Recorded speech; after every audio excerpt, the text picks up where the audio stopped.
আসসালামু আলাইকুম, সবাইকে ওয়েলকাম করছি আবিহা মেইন ব্লগ চ্যানেলে। আশা করছি সবাই ভালো আছেন। আলহামদুলিল্লাহ আমিও ভালো আছি। তো আজকে আরেকটি নতুন ভিডিও নিয়ে চলে আসলাম। তো আজকে তো সকালে নাস্তা করে নিয়েছি, এরপর আর কি চলে আসলাম তাড়াতাড়ি করে রান্না করার জন্য। কখন না জানি আবার কারেন্টটা চলে যায়। হয়তো আজকে পোলাও রান্না করব আর মুরগির মাংস রান্না করব। তো তাড়াতাড়ি করে আমি পোলাও রান্নাটা বসিয়ে দিয়েছি।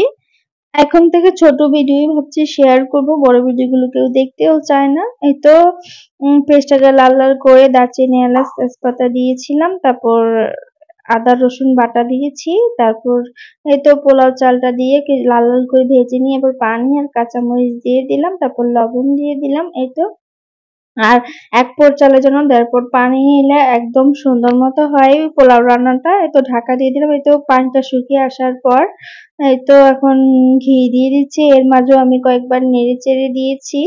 এই তো ঘিটা ফ্রিজে থাকার ফলে ঘিটা পড়তে চাইতেছিল না, তারপর হাত দিয়ে দিয়ে দিলাম। তো দেশের যা পরিস্থিতি আর দেশের যা গরম পড়তেছে, কোনো কিছুই ভালো লাগতেছে না।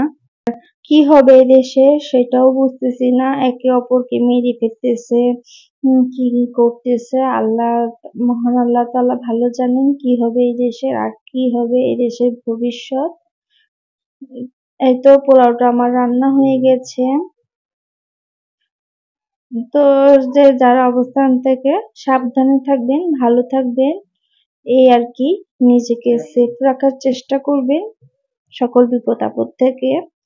এই তো পোলাও রান্নাটা শেষ করে নিয়েছি, এখন মুরগিটা রান্না করব। তো পেস্ট দিয়ে দিয়েছি বেশি করে, একটা মুরগি রান্না করব তার জন্য এইটুকু পেস্ট নিয়ে নিয়েছি আমি। এখানে ৩ থেকে ৪টা পেঁয়াজ হবে নিয়েছি। পেস্ট বেশি করে দিলে মুরগিটার ঝোলটা ঘন ঘন হয় আর খেতেও তখন ভালো লাগে। এই তো পেস্টটাকে লাল লাল করে ভেজে নিব। এই তো পেস্টটাকে এখন দিয়ে দিচ্ছি দারচিনি এলাচ তেজপাতা দিয়ে দিলাম, দিয়ে এখন নেড়ে চেড়ে দিচ্ছে। এরপর এখন দিয়ে দিলে সুন্দর একটা ঘ্রাণ আসবে দারচিনি এলাচ থেকে। এই তো পেস্টটাকে লাল লাল করে আর কি ভেজে নিব, যতক্ষণ না পেস্টটা লাল লাল হবে ততক্ষণ নেড়ে চেড়ে ভেজে নিতে হবে। এই তো পেস্টটা একদম বেরেস্তার মতন লাল লাল করে নিয়েছি। এখন দিয়ে দিচ্ছি আদা বাটা, তো ২ চামচ আদা বাটা দিলাম। এখন দিয়ে দিব রসুন বাটা। এই তো ২ চামচের মতন রসুন বাটা দিয়ে এরপর অল্প পরিমাণে একটু রসুন বাটা দিয়েছি।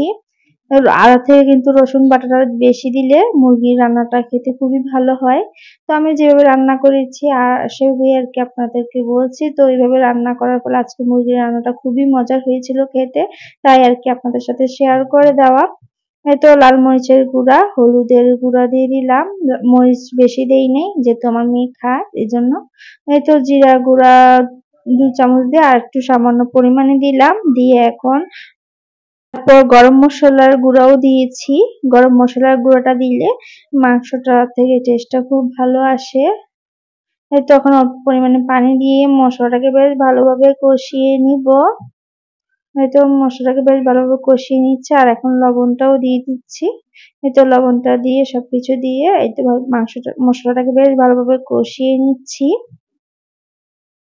তো আমার আজকের ভিডিওটি যদি আপনাদের কাছে ভালো লাগে থাকে, আমার চ্যানেলটিকে সাবস্ক্রাইব করে আমার পাশে থাকবেন যারা আমার চ্যানেলে নতুন এসেছেন। আর যারা আমাকে সাপোর্ট করছেন তাদেরকে অসংখ্য ধন্যবাদ। তো সবাই একটা লাইক দিয়ে ভিডিওটা কন্টিনিউ করবেন। আশা করছি আমার ভিডিও আপনাদের কাছে ভালো লাগবে। তো কেমন লেগেছে সেটাও কিন্তু জানাবেন। চেষ্টা করব সবকিছু আপনাদের সাথে সুন্দর করে শেয়ার করার চেষ্টা করব। তো আর কি প্রতিদিন যাই রান্না করি তাই আর কি আপনাদের সাথে শেয়ার করার চেষ্টা করি। আর এই তো মাংসটাকে বেশ ভালোভাবে নেড়েচেড়ে মশলার সাথে মিশিয়ে নিয়ে এখন ঢাকা দিয়ে দিব। মাংসটাকে বেশ কিছুক্ষণ ভালোভাবে কষিয়ে নিব। এই তো কিছুক্ষণ পরে এখন এর মধ্যে আলু দিয়ে দিব। আলু দিয়ে মাংসটা রান্না করব। যেহেতু বাসায় ছোট বাচ্চা আছে, বাচ্চা থাকলে তো কিন্তু আলু দেওয়াই লাগে।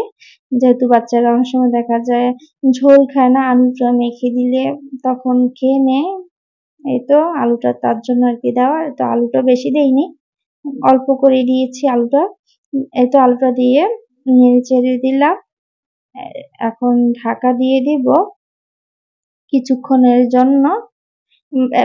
এই এই তো মাংসটাকে বেশ ভালোভাবে কষিয়ে নিয়েছি। আর মাংস থেকে অনেক পানি উঠেছিল, কষিয়ে বেশিক্ষণ কষাইনি, কখনো আবার কড়ান চলে যায়। মোটামুটি কষিয়ে নিয়ে এখন অল্প পরিমাণে পানি দিয়ে দিলাম।